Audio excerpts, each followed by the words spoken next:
दोस्तों दोस्तों, वो ये फॉर्म बेचने की तैयारी में है। हमें कुछ करना होगा वरना वो हम सबको बेच डालेगा। मैं अभी अभी उनकी बातें सुनकर आ रही हूँ। अरे अरे, हौसला करो। क्या सुन लिया? कहाँ से सुन लिया? ठीक से बताओ। मैं वहाँ गई थी। फॉर्म का मालिक बातें कर रहा था। वो एक खरीदार से बातें कर रहा था कि वो हम सबको बेच डालेगा। हमारी बोली लगाई जा रही है। अगर वो खरीदार हमें महंगे दामों खरीद लेगा तो हम बेच दिए जाएंगे। हमें कुछ करना होगा।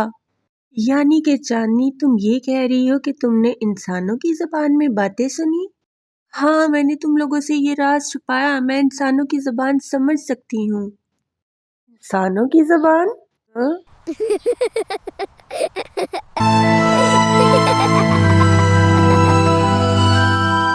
मैं इंसानों की ज़ुबान समझ सकती हूँ, चाहे तुम सब लोग इस बात का यकीन ना करो, लेकिन मैं तुम सबको कुछ नहीं होने दूंगी।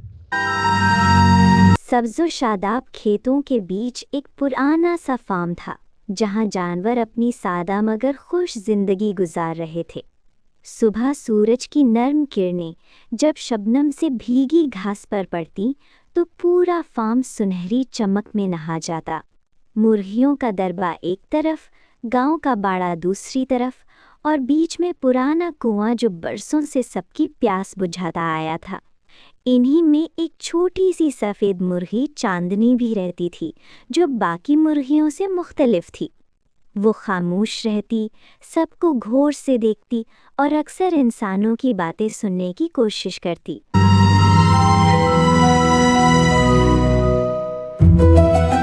चांदनी, तुम हमेशा इतनी संजीदा क्यों रहती हो? हर आवाज में कोई ना कोई राज होता है, बस सुनने वाला चाहिए।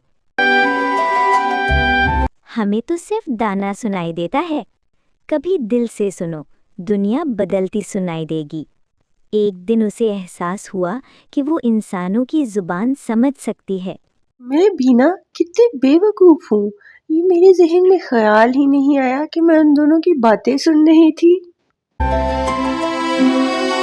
यानी कि मैं चांदनी इंसानों की ज़बान समझ सकती हूँ, उनकी आवाज़ सुन सकती हूँ। अरे यार, ये कितनी मज़े की बात है। चमकी सुनेगी तो वो तो पागल ही हो जाएगी। और सुर्खी, उसका तो सोचो ही मत चांदनी। अरे हाँ, बादशाह, वो कितना खुश होगा। ओहो चांदनी, चलो उठो, अब ज्यादा सोचो मत। मालिक को बताते हैं ये राज।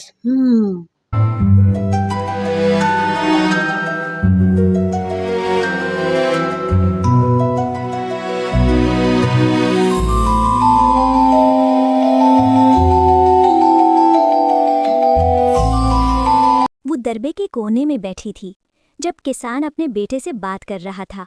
किसान ने गहरी सांस ली। अगले हफ्ते इस फार्म की सफाई होगी, सब पुराने जानवर बेच दिए जाएंगे। बेटे ने पूछा, लेकिन अब्बू, ये सब तो हमारे साथ बरसों से है। कारोबार जज्बात से नहीं चलता बेटा। चांदनी का दिल जोर से धड़कने लगा। या अल्लाह, ये मैंने क्या सुन लिया?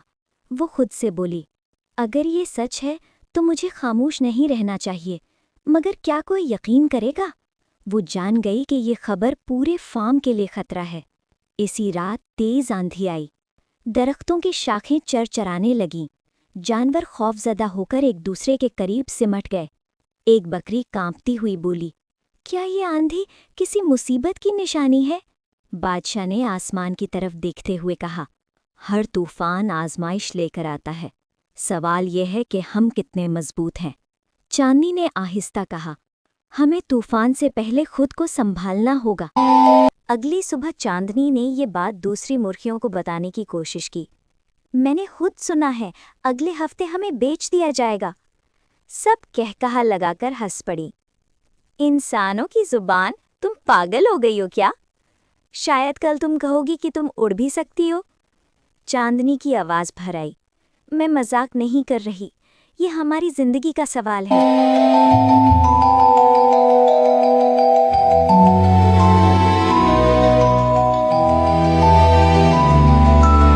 मायूस होकर वो अकेली बैठ गई। हवा में उदासी घुल गई थी।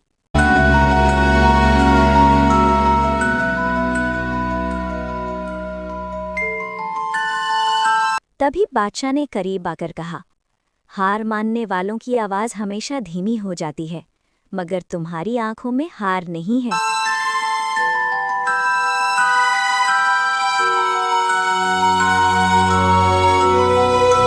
चांदनी ने कहा, मैं डरती हूँ, मगर खामोश रहने से ज्यादा डरती हूँ। तो फिर डर को अपनी ताकत बना लो। अरे यार, बादशाह घोड़ा सही कहकर गया है, दोस्तों की बात को माइंड नहीं करना चाहिए। समझाने की कोशिश करती हूँ तुम लोगों को दोबारा से।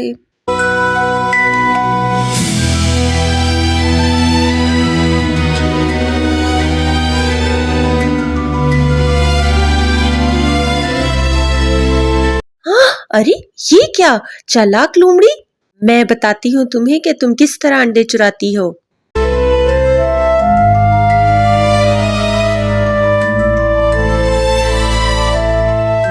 लोमड़ी के हमले के बाद जब सब संभले तो गोरी ने चांदनी से कहा, आज अगर तुम ना होती तो हम में से कई जिंदा न होते। चमकी ने सर झुकाकर कहा, शायद हमने जल्दी फैसला कर लिया था। चांदनी ने नरमी से कहा, अभी वक्त है एक दूसरे पर यकीन करने का। रात को सब जानवर जमा हुए। चमकी बोली, अगर हमें बेच दिया गया तो क्या हम दोबारा मिल सकेंगे? बादशाह ने मजबूत लहजे में कहा, हमें बिछड़ने की बात नहीं, जीतने की बात करनी चाहिए। एक छोटा बिछड़ा बोला, चांदनी आपा, आप हमें बचा लेंगी ना? चांदनी की आंखों में आंसू आ गए। मैं अकेली कुछ नहीं, मगर हम सब मिलकर सब कुछ कर सकते हैं। चांदनी ने इंसानों की मजीद बातें सुनकर जाना कि किसान दरअसल जमीन बेचने वाला है। अगर फार्म मुनाफा बख्श लगे तो वो जानवर नहीं बेचेगा। वो दौड़ती हुई आई।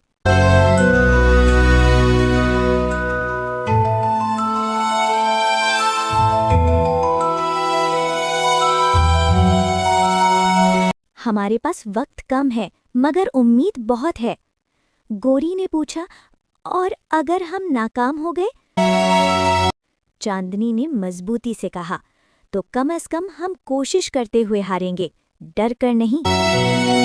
गाय मेहनत करते हुए एक दूसरे से कहती, ये दूध सिर्फ खुराक नहीं, हमारी आज़ादी है।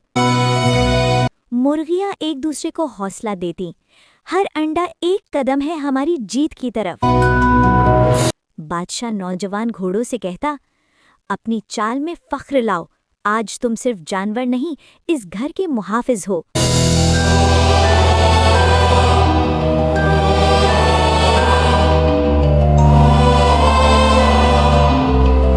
तूफानी रात में जब सब 12 बचा रहे थे तो चमकी चीखी,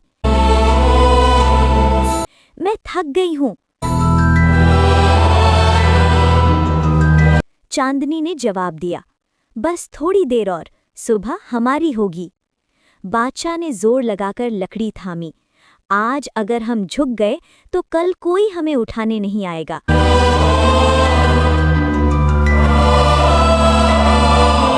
जब किसान का बेटा चांदनी का मुजाहिरा देख रहा था तो उसने सरगोशी की, क्या तुम वाकई समझती हो मुझे? चांदनी ने हल्का सा सर झुका दिया। लड़का मुस्कुराया, अब्बू, ये हमें सुन रही है, जैसे खानदान का हिस्सा हो। किसान ने गहरी नज़र से देखा, शायद मैंने कभी इनकी कदर नहीं की। नीलामी का दिन करीब आया। खरीदार फार्म देखने आए। एक ताजिर ने तंजिया कहा, जानवर तो हर फार्म में होते हैं, खास क्या है यहाँ?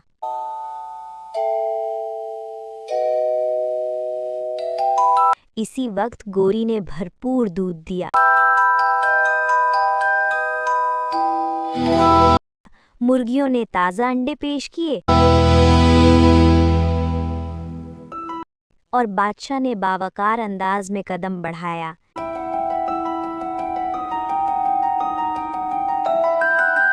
बेटा फख्र से बोला, खास बात यह है कि ये सब एक खानदान है। किसान ने चारों तरफ देखा, उसकी आवाज़ नर्म पड़ गई। ये फार्म अब पहले से ज़्यादा कीमती है, मैं इसे नहीं बेचूंगा। बेटे ने खुशी से कहा, हम मिलकर इसे और बेहतर बनाएंगे।